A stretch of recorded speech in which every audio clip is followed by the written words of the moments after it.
오늘 본문은 마리아의 이야기죠. 마리아가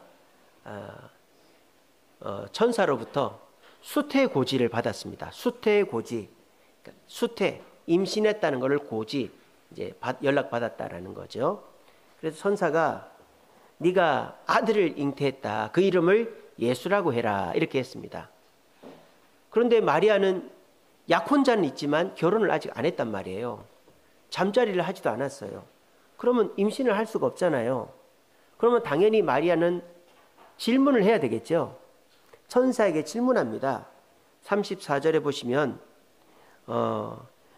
마리아가 천사에게 말하되 나는 남자를 알지 못하니 어찌 이 일이 있으리까? 어찌하여 이런 일이 내게 있을 수 있습니까? 라고 질문을 했습니다.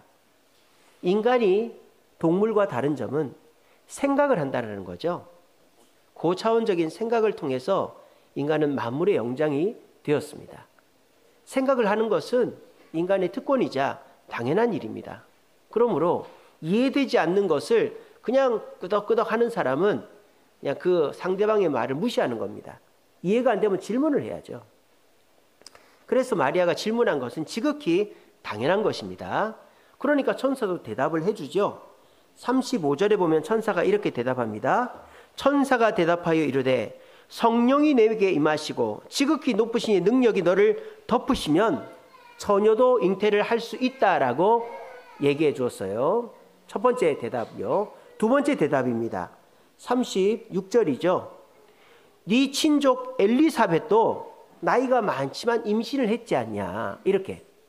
그래서 성령의 능력으로 임신이 됐다. 네 친족 엘리사벳도 임신을 했다. 이 두 가지를 대답으로 얘기해 준 거예요. 자, 만약 여러분들이 이런 문제를 만났는데 이런 대답을 들었어요. 그래서 뭐 그럴 일은 없겠지만 여러분들이 결혼도 안 하고 남자도 모르는데 임신을 했는데 천사한테 물어봤는데 천사가 성령이 못할 게 없고 네 그 친척 엘리사벳 할머니도 임신했지 않냐. 그러니까 너도 임신할 수 있어. 이 말이 납득이 되십니까? 납득이 돼요? 안 되죠. 이걸 납득하는 사람이 이상한 사람이죠. 아니 성령이 어떻게 임신하게 해주는지를 설명을 해야 될 거 아니에요.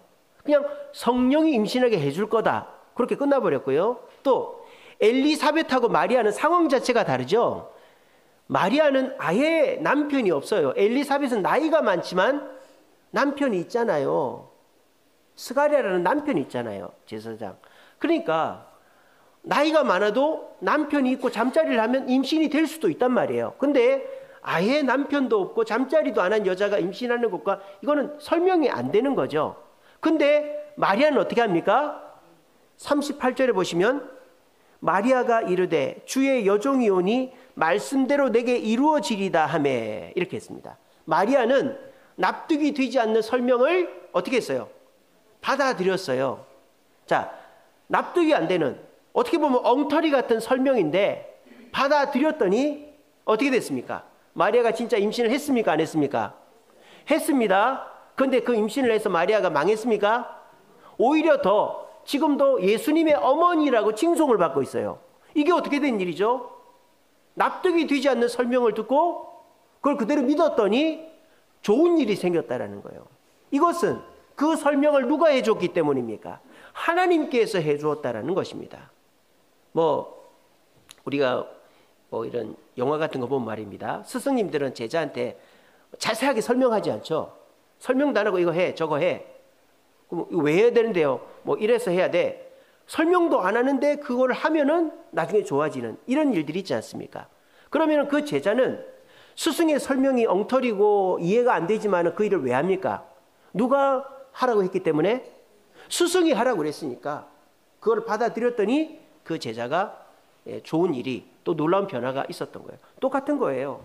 지금 마리아는 처녀가 임신한다라는 것을 납득을 못해요. 그래서 질문을 했더니 천사가 하는 대답이라고는 성령님은 다 할 수 있어. 이게 무슨 황당무계한 얘기입니까? 그리고 너희 엘리사벳 할머니도 임신했잖아, 친척. 그분은 남편이 있잖아요. 그러니까 이게 설명이 납득이 안 되는 거예요. 근데 하나님이 보낸 천사가 한 말이니까 믿은 거예요.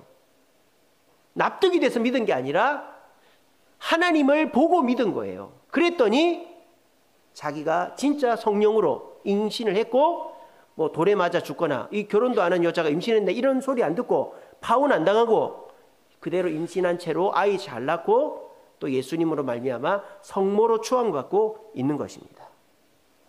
신앙생활이라는 것은 뭔가 좋은 것이 있어서 시작을 하죠. 여기 계신 분들도 교회가 너무너무 싫은데 여기 앉아 계신 분들 간혹 있을 수 있습니다. 남편 때문에, 아내 때문에, 부모 때문에, 또 누군가의 강요 때문에 여기 와서 앉아 있을 수도 있어요. 근데 대부분은 교회를 가고 싶고 교회에 가서 뭔가 바라는 것이 있으니까 오신단 말이에요. 그게 뭐예요? 매력이죠. 교회에서 얻을 수 있는 매력을 얻으려고 옵니다. 뭐 교회에 와서 예수 믿고 천국 가고 싶고, 또 이런 죄나 잘못된 습관에서 자유하고 싶고, 또 마음의 평안을 누리고 싶고, 그리고 내가 원하는 걸 응답하고 싶은 이런 4가지 매력들이 있단 말이에요. 내가 좀 죄에서 자유하고 싶고 천국 가고 싶고 마음이 평안 얻고 싶고 응답받고 싶고, 근데 교회를 오니까 마음이 편안해지고 뭔가 응답이 됐고 이런 것들이 하나 둘씩 있으면 교회를 계속 온다 이 말입니다. 근데 중요한 건 뭐예요? 그 매력은 오래 못 가는 거예요. 그럼 어떻게 해야 됩니까? 내가 계속 매력을 느껴야 되는 거예요. 교회에 와서 사람 만나는 재미, 말씀 듣는 재미, 교회 행사 참여하는 재미, 또 기도에서 응답받는 재미, 이런 매력들이 뭐 꾸준히 있어져야 교회를 계속 나오는 거예요. 자, 그러려면 뭘 해야 됩니까? 노력을 해야 되는 거예요. 노력을. 교회가 나한테 맞춰주기를 기다려야 되는 게 아니라 내가 이 교회에서 내가 원하는 것을 얻기 위해서 때로는 질문도 하고, 때로는 뭐 따라도 하고, 때로는 뭐 참여도 하고, 이렇게 해서 노력을 해야만 내가 이 교회에서 계속 매력을 느끼고 교회를 다니고 예수를 믿는 거예요. 공부도 그렇죠. 요즘에 공부를 아이들 호기심을 유발해서 자극해서 공부를 시킵니다. 근데 그 호기심 유발하는 공부는 오래 못 가요. 공부를 처음에 재미로 시작할 수 있지만 공부는 재밌는 게 아닙니다. 공부는 원래 재미가 없어요. 공부는. 그럼 어떻게 됩니까? 내가 공부를 해서 재미를 느껴야 되는 거예요. 재미가 안 느껴지면 성적이 오르든지 대학을 가든지 취직을 하든지 뭔가 성취를 해야만 공부를 계속 하는 거예요. 근데 공부를 해도 재미가 없는 애들은 공부를 그만두죠. 그죠? 결혼도 마찬가지입니다. 결혼 생활도 마찬가지예요. 우리가 결혼할 때 고르고 골라서 남자를 고르고 골라서 여자를 고르죠. 그게 뭡니까? 매력이 있어서, 남자가 어떤 매력이 있고 여자가 어떤 매력이 있어서 고른단 말이에요. 근데 그 매력은 오래 못 가요. 오래 못 가요. 그럼 어떻게 해야 됩니까? 서로가 노력을 해야 되는 거죠. 아내도 남편도 노력을 해서 또 다른 매력, 또 서로에게 숨겨진 매력들을 발견해서 노력해서 살면 그 결혼 생활은 꾸준히 유지가 되는 거예요. 근데 결혼 초기에 남자 얼굴 뜯어먹고 살 것도 아니고 여자 얼굴 뜯어먹고 살 것도 아닌데 이쁘고 잘생기고 뭐 돈 많고 이런 것만 갖고 결혼했는데 이제 화장 안 한 얼굴 보니까 저 사람이 누군가 싶고, 또 남자가 배가 나오기 시작하고, 또 남자가 사업해서 돈 많이 버는 줄 알았는데 쫄딱 망하고, 이러면 이혼하는 거죠. 그러니까 매력이 없어졌을 때에 그냥 그만둬버리는 거예요. 그러니까 우리가 무슨 일을 할 때에는 처음에는 내가 원하는 것을 가지고 그 매력을 갖고 시작을 합니다. 그건 시작일 뿐이죠. 그 시작 다음에는 뭐가 있어야 돼요? 내 노력이 있어야 되는 거예요. 내 노력을 통해서 내가 계속 매력을 느껴가야만 계속 그 일을 하는 거예요. 신앙생활도 마찬가지라는 거예요. 여러분들이 교회를 한두 번 나올 수는 있죠. 누군가의 강요에 의해서, 또 내가 뭐 마음이 울적하니까, 또 내가 뭔가 기도했는데 응답이 돼서 한두 번 나올 수는 있어요. 한 달 정도 나올 수 있어요. 근데 누가 강요하지도 않고 내가 내 발로 계속 나오려면은 내가 신앙에 대한 질문을 하고 내가 예수님에 대한 또 다른 매력을 느껴야만 교회를 계속 나올 수가 있는 겁니다. 오늘 마리아는 천사가 네가 아들을 잉태하고 낳을 것이다라는 말이 황당했지만은 그 말에 대해서 믿고 받아들였어요. 노력을 했다 이 말이에요. 이거 받아들이는 게 쉬운 게 아니죠. 납득이 안 되는 일인데 받아들였더니 어떻게 됐습니까? 이 마리아에게 기적이 일어났고, 그 기적으로 마리아는 우리에게도 칭찬 듣는 예수님의 어머니가 될 수 있었다라는 거예요. 오늘 성경에 어찌하여라고 질문한 사람이 마리아만 있지 않고 또 한 명이 더 나와요. 누구냐? 니고데모입니다. 요한복음 3장에 보면 니고데모 이야기가 나옵니다. 니고데모가 예수님을 찾아왔는데 예수님이 니고데모에게 이렇게 얘기합니다. 물과 성령으로 거듭나지 않으면 안 된다. 이렇게 얘기를 했어요. 그랬더니 니고데모가 뭐라고 하느냐? 9절에 요한복음 3장 9절에 보면 니고데모가 대답하여 이르되 어찌 그런 일이 있을 수 있습니까? 어찌하여라고 또 질문했어요. 마리아도 천사에게 어찌하여 남편이 없는 남자를 모르는 내가 임신할 수 있습니까? 라고 질문했죠. 니고데모도 물과 성령으로 거듭나야 된다라는 말에 어찌하여 사람이 엄마 뱃속에 다시 들어갔다 나올 수 있습니까? 라고 질문했단 말이에요. 이 질문까지는 똑같죠. 마리아나 니고데모나 똑같아요. 내가 납득이 안 되면 질문해야죠. 당연한 거예요. 근데 이 질문에 대해서 예수님이 대답을 해줍니다. 13절에 보면 하늘에서 내려온 자, 곧 인자 외에는 하늘로 올라갈 자가 없다. 이게 무슨 말입니까? 예수님이 나는 물과 성령으로 너를 거듭나게 할 수 있다. 마리아에게 천사가 성령이 너를 잉태하게 할 수 있다라고 말한 것처럼 니고데모에게 예수님이 내가 너를 물과 성령으로 거듭나게 할 수 있다라고 대답을 했어요. 또 14절에도 보면 예수님이 이렇게 대답해 줍니다. 이는 모세가 광야에서 뱀을 든 것 같이 인자도 들려야 하리라. 그러니까 성경에 옛날 얘기를 해주는 거예요. 옛날에 이스라엘 백성들이 광야를 떠돌 때 하나님께 원망불평을 했더니 하나님이 뱀을 보내가지고 백성들의 발을 물어버린 거예요. 그래서 백성들이 독이 퍼져가지고 죽게 생긴 거예요. 그때 모세가 하나님께 기도했더니 높은 장대에 구리로 뱀 모양을 만들어가지고 그거를 쳐다보는 사람은 산다고 해라 그랬어요. 이게 말입니까 방구입니까? 아니 구리 쪼가리 본다고 뱀의 독이 없어져요? 이게 말이 안 되는 거잖아요. 그런데 그 구리 쪼가리를 본 사람은 어떻게 됐을까요? 말이 안 되는데 살았다 이 말이에요. 그걸 얘기를 해주는 거예요. 지금 마리아한테 한 얘기랑 똑같아요. 마리아도 어떻습니까? 성령으로 잉태된다. 엘리사벳도 잉태했다. 근데 이게 마리아는 납득이 안 됐지만 믿음으로 받아들였죠. 니고데모에게도 마찬가지예요. 예수님 나는 물과 성령으로 너를 거듭나게 할 수 있다. 그리고 말이 안 되는 것 같지만 모세 옛날 성경 너 알잖아. 모세가 놋뱀을 들었더니 그걸 본 사람 살았다. 그런 것처럼 물과 성령으로 거듭날 수 있다 라고 얘기를 한 거예요. 근데 그 얘기를 들은 니고데모는 마리아처럼 납득을 하고 순종했을까요? 여러분들 다 아시다시피 납득도 못했고 순종도 안 했어요. 그 결과는 어떻게 됐습니까? 예수님의 제자가 되지 못하고 그렇다고 예수님을 떠나지도 않고 예수님 곁에서 뱅글뱅글 돌면서 예수님 주변을 맴돌면서 그렇게 지냈던 사람이 니고데모예요. 그래서 죽도 밥도 아닌 마치 교회를 다니면서도 교회를 안 가기는 뭐하고 가려니까 믿어지진 않고 뭐 사람들 보러는 가야 되겠고 가도 별 재미는 없고 이런 믿음은 없고 응답은 없고 이런 사람이 니고데모가 돼버렸다는 거예요. 여러분 한번 생각해 봅시다. 마리아는 납득이 되지 않는 설명을 듣고 그걸 받아들였더니 기적을 체험하고 인정받는 사람이 됐는데 왜 니고데모는 납득이 안 되지만 그걸 왜 못 받아들이고 그것을 못 받아들여서 예수님 주변을 맴도는 사람이 됐을까요? 오늘 이 자리에도 마리아 같은 분이 계시고 니고데모 같은 분이 계실 거예요. 마리아처럼 납득이 안 되죠. 아니 이 성경이 진짜라는 증거가 어디 있어요? 그리고 예수님이 이 땅에 오셨다가 죽었다 부활했다 그 증거가 어디 있어요? 그런 증거를 내가 납득할 수 있는 증거를 보여주면 믿겠다라고 생각하는 니고데모 같은 분들이 계세요. 근데 여기 계신 분들 중에 어떤 분들은 하나님께서 하신 말씀이니까 하나님께서 우리에게 주신 말씀이니까 성경책에 기록되어 있으니까 예수님이 이 땅에 오셨고 우리 죄를 위해 죽으셨고 그분을 믿으면 천국 간다. 납득이 안 되고 증거는 없지만 하나님이 하신 말씀이니까 마리아처럼 믿는 사람이 또 있어요. 근데 분명한 사실은 우리에게 객관적으로 드러나는 사실은 뭐냐? 니고데모처럼 납득이 안 된다고 믿지 않는 사람은 교회 주변을 뱅글뱅글 돌고 교회를 오긴 오지만 교회가 주는 하나님이 주는 은혜와 평강을 많이 못 누리더라는 거예요. 객관적으로 사실적으로.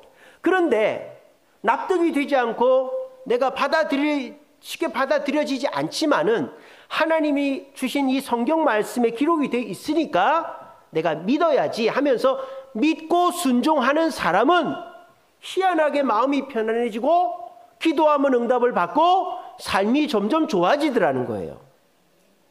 이걸 우리가 어떻게 받아들여야 될까요?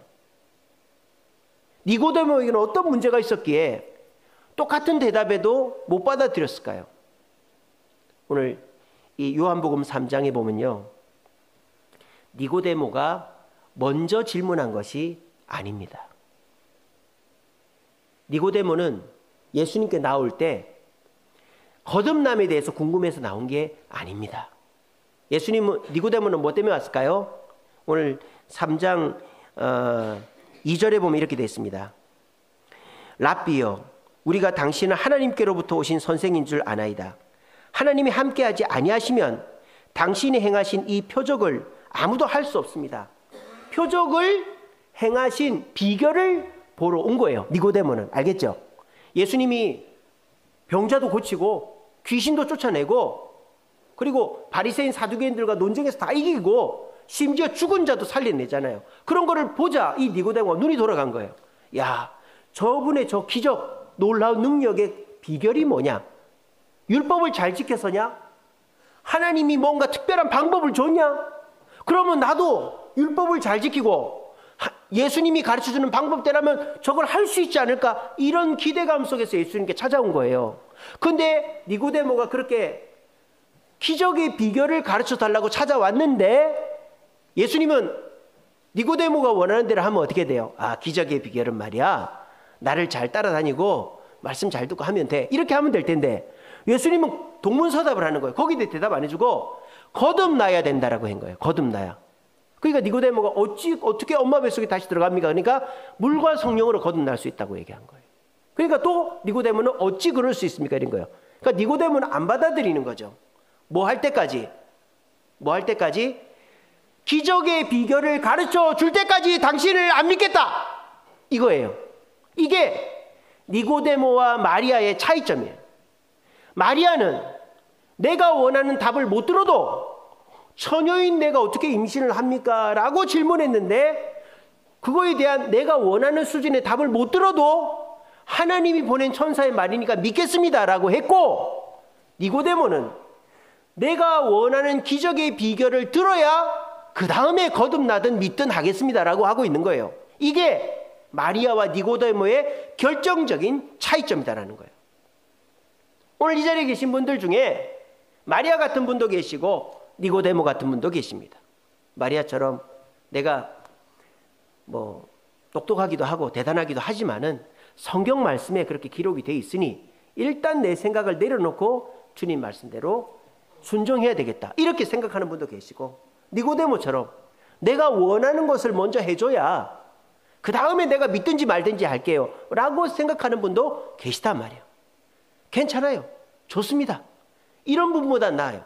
아무 생각 없이 여기 앉아있는 분보다 나아요. 여기 아무 생각 없이 앉아있는 분도 계세요.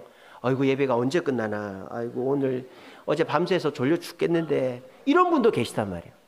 이런 분보다는 내가 원하는 걸 일단 줘봐요, 그게 낫다 이 말이에요. 근데 참 안타까운 거죠. 그분은 다 왔는데 이제 예수님께 무릎만 딱 꿇으면 되는데 그거를 못하니까 마리아와 같은 축복을 못 누리고 있는 거예요. 오늘 이 자리에 아무 생각 없이 앉아가지고 예배 끝나기만을 바라고 계신 분들은 참 안타까운 분들이죠. 믿음이 없고 누구의 강요에 의해서 나오는 분들이니까 그런 분들에게 하나님이 은혜를 주셔가지고 이 시간에 선포되는 말씀이 하나님이 지금 나한테 주는 말씀이고, 그래서 저 말씀을 듣고 내가 질문도 하고 믿고 순종해서 아무 생각 없이 앉아있는 분들도 예수님을 내 구주로 받아들이고 주님 안에서 참된 평안과 축복을 누리는 은혜가 이 자리에서 있게 되기를 바랍니다. 그리고 갈등하고 있는 분들도 계실 거예요. 지금 요즘 사람들이 얼마나 똑똑합니까? 요즘은요 모른다는 얘기를 하는 게 부끄러운 세상이 돼버렸어요. 그죠? 휴대폰에 웬만큼 치면 다 나오죠. 요즘 AI가 다 가르쳐주잖아요. 그러니까 요즘 사람들한테 뭘 물어보면 모른다고를 잘 안 합니다. 다 대답을 합니다. 근데 엉터리 대답들이 많죠. 그래서 요즘 모른다고 하는 거를 굉장히 부끄러워할 정도로 다들 자신감 있게 대답들을 합니다. 근데 여러분, 우리가요, 그렇게 똑똑한 것이 헛똑똑일 경우들이 많아요. 헛똑똑. 저는 책을 한 2달에 5권씩 사서 봅니다. 납득이 안 되시죠? 유튜브 찾아보면 다 나오잖아요. 그리고 요즘에 그 스마트폰 검색하면 웬만한 게 다 나오잖아요. 그죠? 근데 제가 왜 또 책을 사서 볼까요? 왜 책을 사서 볼까요? 진짜 정확하고 최신이고 사람들이 모르는 지식은 여기 없어요. 아시겠어요? 여기 올라와 있는 거는 한참 전에 거거나 다 알고 있는 거거나 그냥 부정확한 정보들이 많아요. 근데 제가 이제 설교를 해야 되는데 엉터리 자료를 갖고 설교할 수도 없고 또 이미 다 알고 있는 것 갖고 설교할 수도 없고 그래서 이렇게 공부하시는 분들은 알 거예요. 책을 안 살 수가 없어요. 최신 자료, 또 남들이 모르는 자료, 정확한 자료는 책을 봐야 압니다. 그냥 인터넷 뒤져갖고 보면요, 다 틀리는 것도 많고 최신 자료가 없어요. 여러분들이 그렇게 똑똑하다고 생각하시겠지만 여러분들의 그 똑똑함이 헛똑똑이에요. 왠 줄 아세요? 영적인 세상은 여기서 아는 사람이 없어요. 여러분, 영적인 세상에 대해서 압니까? 영적인 세상이 사탄이 마귀가 우리를 어떻게 괴롭히고 하나님이 천사가 어떻고 여러분들 그런 거 압니까? 우리는 모릅니다. 여러분 병원에 가면 의사가 우리를 다 고쳐줄 것 같아요? 의사는 지금 인류가 겪고 있는 병의 10%도 몰라요. 똑같은 병인데 의사가 고치는 사람이 있고 못 고치는 사람이 있어요. 똑같은 병인데요. 어떤 사람은 죽는다고 그러는데 사는 사람도 있어요. 똑같은 약인데 그 약이 듣는 사람이 있고 안 듣는 사람이 있어요. 여러분, 의사 헛똑똑들도 많습니다. 과학자들도 마찬가지고요. 이 세상에 똑똑하다고 하는 것이 세상을 다 아는 것인 양 얘기하지만 그렇지 않아요.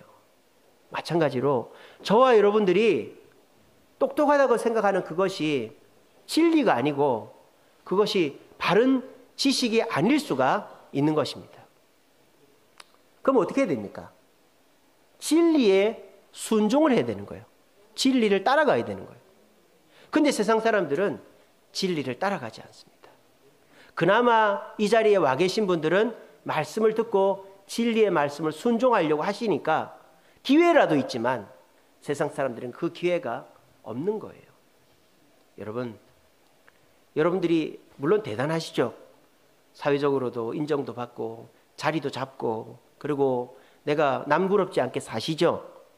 하지만 우리가 알고 있고 누리고 있고 대단하다고 생각하는 그것이 그렇게 대단하지 않다라는 생각을 해야만 우리의 삶에 기회가 생기는 것입니다. 오늘 이 자리에 니고데모 같은 분들이 계실 거예요. 나를 납득시켜봐. 나를 좀 제대로 된 설명을 해봐. 그러면 내가 믿어줄게. 이 시간에 명심하십시오. 저를 명심하십시오. 예수님은요, 설명은 해줘도 설득은 하지 않습니다. 아시겠습니까? 예수님은 설명은 해줘요. 설명은. 근데 여러분들을 설득할 수 있게끔은 하지 않아요. 기다리죠. 예수님의 설명, 성경에 나와 있는 것을 여러분들이 보고 듣고 설교를 듣고 무릎 꿇을 때까지 주님은 기다리긴 해도 여러분들을 사정하지. 제발 좀 날 믿어줘. 제발 좀 이거 믿어주면 안 될까? 예수님께 그런 거 바라시고 계십니까? 예수님은 절대 그런 분이 아닙니다. 그럼 어떻게 하란 말인가? 나는 안 믿어지는데 어떻게 하란 말인가? 납득이 안 되는데 어떻게 하란 말인가? 그런 사람이 한 명 더 나옵니다. 마가복음 9장 24절에 보면 귀신 들린 아들을 데리고 예수님 만나러 온 아버지가 있었어요. 귀신 들린 아들이 있었어요. 그래서 이 아버지가 예수님 믿지는 않아요. 그냥 아들을 낳고 싶은 마음으로 왔어요. 그리고 예수님께 질문합니다. 예수님, 제 아들이 귀신이 들려갖고 물에도 들어가고 불에도 들어가고 막 지죽을 줄 모르고 저러는데 좀 고쳐주세요. 그랬더니 예수님 뭐랍니까? 고쳐줄게. 이런다든지 이렇게 하면 고쳐진다. 이렇게 대답을 해주면 참 좋겠는데 그렇게 대답을 안 하고 뭐랍니까? 믿는 자에게는 능치 못함이 없대요. 근데 이 아버지 이제 믿음 갖고 온 게 아니라 예수님 고쳐달라고 온 거거든요. 그러면 니고데모 같으면 어떻게 합니까? 믿는 거는 됐고 그건 나중 문제고 일단 내 아들부터 고쳐봐요. 이렇게 할 거 아니에요. 니고데모 같은 사람이라면 일단 내 아들부터 고치면 내가 믿는 거 그 다음에 생각해 볼게요. 이럴 거 아니에요. 만약에 이 아버지가 믿는 자에게 능치 못함이 없다라는 예수님의 대답을 납득을 못하고 그걸 받아들이지 못했다면 그 아들은 계속 귀신한테 시달려가지고 물에도 들어가고 불에도 들어갔을 거예요. 그런데 이 아버지는 딱 무릎을 꿇습니다. 태도를 바꿉니다. 뭐랍니까? 나의 믿음 없음을 도와주옵소서. 나의 믿음 없음을 도와달래요. 예수님의 대답 앞에 그대로 정확하게 대답했죠. 믿음이면 능치 못함이 없다라고 하니까 내가 믿음이 없어. 그러니까 믿음을 달라고 기도했더니 믿음을 주시고 그 아들이 낳은 거예요. 이 시간에 니고데모 같이 나를 납득시켜보라고 나를 설득하라고 생각하고 계신 분들 계시다면, 믿음이 없어서 나는 못 믿겠다고 하는 분이라면 이 아버지처럼 겸손하게 나의 믿음 없음을 도와달라고 기도하며 예수님의 그 축복의 주인공들이 될 수 있는 저와 여러분 되시기를 간절히 바랍니다. 2017년도에 예수는 역사다라는 영화가 나왔어요. 리 스트로벨이라는 기자였는데 목사가 된 분의 실화를 바탕으로 한 거예요. 전에도 말씀드렸죠. 리 스트로벨. 이 부부가 딸이 하나가 있었는데 이 딸을 데리고 식당에 갔는데 밥을 먹고 이제 식당에서 사탕을 줬어요. 근데 얘가 사탕을 먹다가 그걸 녹여 먹어야 되는데 깨물어 먹든지 꿀꺽 삼켜가지고 목에 딱 걸린 거예요. 애가 얼굴이 파래지는 거예요. 그래가지고 엄마나 아빠는 어쩔 줄 모르는 거예요. 근데 그 옆 테이블에 있던 흑인 아주머니가 애를 딱 엎어가지고 등을 치니까 캑 하고는 사탕이 톡 털어서 나온 거예요. 그래가지고 얘가 살아난 거예요. 그래가지고 엄마 아빠가 이 흑인 분한테 고맙다고 막 그러니까 이분이 간호사였던 거예요. 간호사. 그러면서 뭐라 그러냐? 내가 한 게 아니라 예수님께서 이렇게 하셨다. 그렇게 얘기해요. 그 얘기를 듣고 이 아내가 교회를 나가기 시작한 거예요. 그 흑인이 다니는 교회를. 흑인 간호사. 그래서 교회를 나가서 이 아내는 예수가 믿어지는 거예요. 그래서 내 딸을 살려주시는 그 사랑의 예수님, 뭐 내가 본 적도 없고 만난 적도 없고 뭐 내가 원하는 걸 해준 적도 없지만 그 예수님 믿고 싶다 하고는 교회를 다니고 성경도 읽고 교회에서 하자고 하는 대로 했더니 이분이 마음이 기뻐지고 삶의 평안이 임하고 좋아진 거예요. 근데 문제는 그 남편이에요. 남편은 기자예요. 기자. 기자는 팩트가 중요하죠. 팩트. 기사를 쓰더라도 팩트를 갖고 쓰니까 예수를 믿으려고 해도 사실이 자기한테 입증이 안 되니까 못 믿겠는 거예요. 자기 아내가 너무 못마땅한 거예요. 그 영화에 보면요, 이제 침례를 합니다. 우리처럼 세례는 안 하고 강에 가서 침례를 하는데 얼마나 기쁜 날입니까? 아내가 교회에서 침례를 받고 새로 태어나는 날인데 남편은요 그 옆에 나무에서 팔짱 끼고 비웃고 있습니다. 아유, 저 멍청한 예편대 같으니라고. 예수가 진짜 있기는 하나. 그러면서 남편이 결정을 해요. 내가 예수가 없다는 거를 내 아내한테 증명해 보이겠어. 그래서 내 사랑한 아내를 다시 되찾겠어. 이렇게 된 거예요. 그래서 이 사람이 목사, 역사학자, 심지어 의사까지 찾아가가지고 예수의 부활이 거짓이라는 거를 이제 인터뷰를 하는 거예요.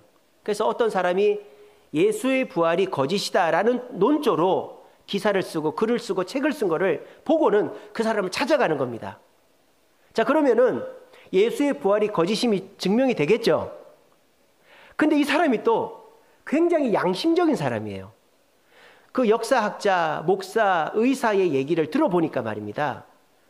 그 얘기가, 그 사람은 이것 때문에 예수의 부활이 거짓이다라고 말하지만 자기가 객관적으로 볼 때 그 사람의 설명이 부족한 거예요.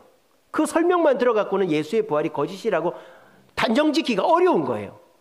이 사람이 비행기를 타고 다니면서 계속 조사를 했는데도 불구하고 예수의 부활이 거짓이라는 명확한 증거를 못 찾은 거예요. 그러니까 우리가 증명을 할 때 말입니다. 증명을 할 때 이러한 증거가 있으니까 이거는 진짜다라고 증명할 수도 있고 이런 경우도 있죠. 그게 가짜라는 증거가 없으니까 진짜라고 증명을 하는 거예요. 그러니까 지금 이 기자는 이게 가짜라는 증거를 찾아서 예수의 부활을 가짜라고 얘기하려고 그랬는데 예수의 부활이 가짜라는 증거가 없는 거예요. 증거라고 말하는 게 불충분한 거예요. 그런데 이 사람이 그렇게 많은 곳을 돌아다니고 예수의 부활이 거짓임을 증명하려고 그렇게 노력을 했는데도 자기가 양심적으로 보니까 예수의 부활이 거짓이라고 확실하게 단언할 수 있는 증거가 없는 거예요. 그래서 이 사람이 너무 허탈해갖고 자기 사무실에 이게 여러 증거들을 이렇게 모아둔 그 판을 보면서 맨 마지막 대사가 이겁니다. All right, you win. 이렇게 하고 끝나요. 그렇게 대답을 합니다. All right, you win. 이게 무슨 말입니까? 좋아요, 주님. 당신이 이겼어요. 그리고 이 사람은 목사가 됐습니다. 그러니까 여러분, 예수님이 부활하셨고 예수님이 우리를 위해 이 땅에 오셨고 예수님이 우리 죄를 위해 죽으셨고 예수 믿으면 천국 간다는 증거는 차고도 넘칩니다. 차고도 넘쳐요. 단 내 눈에 안 보일 뿐이죠. 왜 안 보입니까?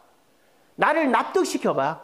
나를 설득시켜봐. 이러면서 내 생각이 내 눈을 가리고 있기 때문에 안 보이는 거예요. 여러분, 여러분들이 예수님을 납득하고 나를 설득하라는 그 태도를 계속 갖고 있는 이상 절대 예수가 믿어지지 않습니다. 지금도 이 자리에서 예수님을 나의 주인으로, 구세주로 생각하는 분들도 계시겠지만 오늘날 많은 성도들은요, 내 친구, 내가 나한테 조언을 해주시는 분, 내가 그냥 친하게 지내는 분쯤으로 예수님을 생각하는 분들이 많아요. 그런 분들은요, 예수님 고맙지 않죠. 내 친구인데. 또 예수님 말씀 따르지 않죠. 내 친구인데. 예수님이 하지 말라고 그래도 하죠. 내 친구인데. 내가 하고 싶으면 그만이지. 그렇게 되는 것입니다. 근데요, 저도 제가 이 교회를 개척을 하고 또 요번에 안식을 갔다 하고 이러면서 예수님이 너무 고마운 거예요. 너무. 내가 뭐라고 이 개척을 했는데 또 교회도 건축을 하게끔 해주시고 또 교회가 이렇게 어려운데도 또 성도들이 허락을 해주셔서 또 한 달 쉬게 해주시고 또 한 달 쉬는데 너무 좋은 곳에서 쉬게 해주시고 그러니까 그런 거 너무 고마운 거예요. 근데 제가 어떤 마음이 들었느냐, 내가 예수님께 해주는 게 별로 없는 거예요. 나는 예수님한테 뭘 타내려고만 했지, 예수님 내 기도 들어주세요, 우리 교회 잘 되게 해주세요, 이거 해결해 주세요, 저걸, 나는 그렇게만 했지 예수님 이거 좀 해볼래? 싫은데요? 저거 좀 해볼래? 그거는 내 생각과 안 맞는데요? 이거 좀 해볼래? 그거 다음에 할게요. 이렇게 하고 있는 거예요. 너무 부끄러웠어요. 저는 너무 죄송스러웠어요.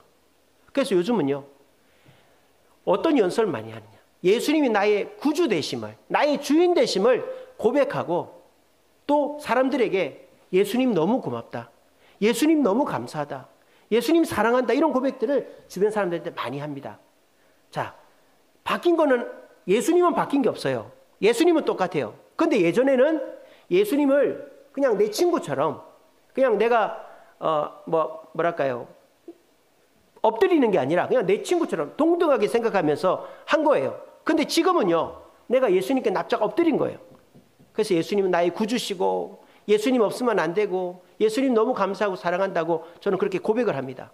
그랬더니 제 삶이 기뻐지고 예수님의 은혜가 더 많이 느껴지는 거예요.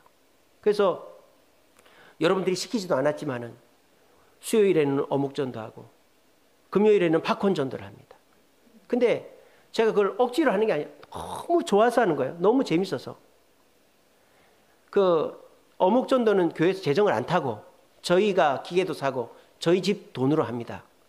어떻게 됐을까요? 돈이 없겠죠? 근데요, 여러분, 돈이 넘쳐나고 있어요. 저희 장모님 다니는 미용실에서 50만 원을 줬어요. 어묵전도 하라고. 그리고 제가 그 장신대학교 전사님들이랑 같이 전도 했었잖아요. 근데 그 장신대 전사님들이 너무 시간이 바빠서 그 장걸음이라는 전도를 금요일 날 안 하기로 했어요. 근데 마지막 모임에 지난주 갔다 왔는데 저한테 돈을 주는 거예요. 22만 원을. 왜 주냐 그랬더니 우리가 회비가 남았는데 이거 주세움교회 그 전도 목사님 보시니까 아까 얘기할 때 들어보니까 뭐 교회 돈도 안 받고 하신다는데 이거 그 전도비로 쓰시라고. 그리고 돈을 주는 거예요. 여러분, 이런 것들을 어떻게 생각하세요?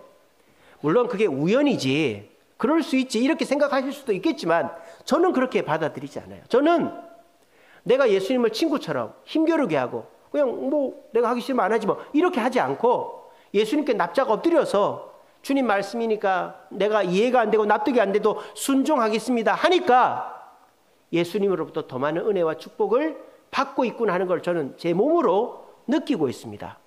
그래서 저는 뭐 그렇다고 해서 문제가 없는 게 아니에요. 문제가 많죠. 문제가 많아요. 어려움이 많아요. 하지만 저는 믿습니다. 하나님은 절대 저를 부끄럽게 하지 않으신다. 내 기도대로 안 될 수도 있고 실패할 수도 있지만 주님은 저를 절대 부끄럽게 하지 않는다. 왜? 내가 주님께 엎드렸으니까. 주님 나를 좀 불쌍하게 여겨주시고 나를 좀 잘되게 해달라고 엎드렸으니까 주님은 절대 나를 부끄럽게 하지 않으신다. 그렇게 저는 믿고 주님을 따라가려고 하고 있습니다. 예수님께서 2000년 전에 이 땅에 오셨습니다. 얼마나 복되고 감사한 일입니까? 근데 그 예수님이 이 땅에 오셔서 나한테 복되고 감사하려면 그분이 나한테 해주는 게 있어야 되는 거예요. 근데 니고데모처럼 내가 원하는 걸 해주면 믿고 순종할게요. 이러면 예수님은 그 사람을 설득시키지 않습니다. 그래, 저렇게 하니까 일단은 원하는 거 좀 해주고 나중에 어떻게 되든지 하겠지. 예수님은 절대 그런 거 없어요. 무릎 꿇을 때까지 내버려 두는 거예요. 무릎 꿇을 때까지. 근데 마리아처럼 그 변화산의 아버지처럼 내가 납득할 만한 설명이 안 되지만은 내가 무릎을 꿇고 나면은 예수님께서 나한테 기적을 주시고 능력을 주셔서 객관적으로 봐도 예전과는 다른 행복을 누리게 해 주시는 거예요. All right, you win. 여러분 그렇게 고백해 보십시오. 좋아요 하나님, 당신이 이겼어요. 제가 당신께 무릎 꿇을게요. 납득이 되지 않아도 이해가 되지 않아도 당신 말씀에 순종할게요 라고 해보십시오. 그러면 여러분들의 삶에 생각지 못했던 기적과 축복이 임하는 줄로 믿으시기를 바랍니다. 저를 따라합니다. 순종은 기적의 마중물이다. 여러분 기적이 일어나기를 원하십니까? 여러분들의 가정에, 자녀들에게, 또 직장에, 사업에, 건강에, 개인적인 소원 응답되기를 원하시죠? 그 기적이 일어나려면 마중물이 있어야 돼요. 마중물이 뭡니까? 펌프에 물을 끌어올리려면 그 마찰력과 그걸 하기 위해서 물을 한 바가지 부어야 그 마찰을 통해서 진공이 돼가지고 물이 쭉쭉쭉쭉 뽑아져 올라오는 거예요. 마중물이 없으면 그 지하에 있는 지하수는 안 올라와요. 여러분 기적을 경험하고 싶으십니까? 순종의 마중물을 부으시기 바랍니다. 마리아는 그것을 부어가지고 성모가 되었어요. 변화산 밑에 아버지는 마중물을 부어가지고 아들의 병을 고쳤어요. 근데 니고데모는 내가 원하는 기적의 비결을 먼저 가르쳐주면 믿든지 순종하든지 할게요. 그래서 그냥 예수님 마당만 밟고 뱅글뱅글 도는 안타까운 사람이 됐어요. 저는 우리 주세훈교회는 다 그렇게 똑똑하지 않고 돈 많지 않고 능력이 있지 않아도 마리아와 변화산 밑에 아버지처럼 순종하고 순종의 마중물을 들여서 기적을 체험하기를 바랍니다. 그리고 혹시라도 여기에 아직 나를 납득시켜봐. 리 스트로벨 목사님이 그렇게 예수의 부활이 거짓이라고 증명하려고 쏘다라 다녔지만은 자기 양심상 그것도 예수의 부활이 거짓이라는 증거가 아니네. 그 단계에서 All right, you win. 당신이 이겼습니다. 라고 순종했더니 그 다음부터는 그동안에는 그렇게 믿어지지 않던 증거들이 다 증거로 믿어지는 거예요. 그리고 예수님을 전하는 목사가 된 것처럼 니고데모 같은 분들이 계시다면 이 시간 이후로부터 All right, you win. 그렇게 무릎 꿇으시고 주님 앞에 순종하십시오. 주님은 설명을 해도 지금 이 시간 저를 통해 여러분들한테 설명을 해도 절대 설득하지 않습니다. 아이고 한 번만 믿어줘. 아이고 내가 뭘 어떻게 해주면 될까? 우리 주님 절대 그렇게 하지 않습니다. 내버려 둡니다. 그러면 괴로운 건 우리밖에 안 됩니다. 그런데 저와 여러분들이 All right, you win. 당신이 이겼습니다. 제 무릎 꿇겠습니다. 그렇게 하고 한 달만 기도해 보십시오. 그동안에 내가 그렇게 이거는 증거가 안 돼. 이걸 어떻게 믿어? 이거는 거짓말이야. 너는 그 광신도구나. 이렇게 해왔던 것이 증거로 보이게 될 거예요. 그래서 오늘 이 자리에 계신 분들 중에 아무 생각 없이 앉아 계신 분들은 질문과 생각이라는 걸 좀 하고, 또 내가 믿어지지 않으니까 못 믿겠다고 하는 분들은 All right, you win 하며 무릎을 꿇으심으로 예수님이 오신 이 날이 그냥 마리아와 그 변호사 밑에 아버지에게만 좋은 날이 아니라 저와 여러분들에게 좋은 날 되어서 우리에게 예수님의 그 오심이 기적이 되고 축복이 되어지는 저와 여러분들 되시기를 간절히 바랍니다.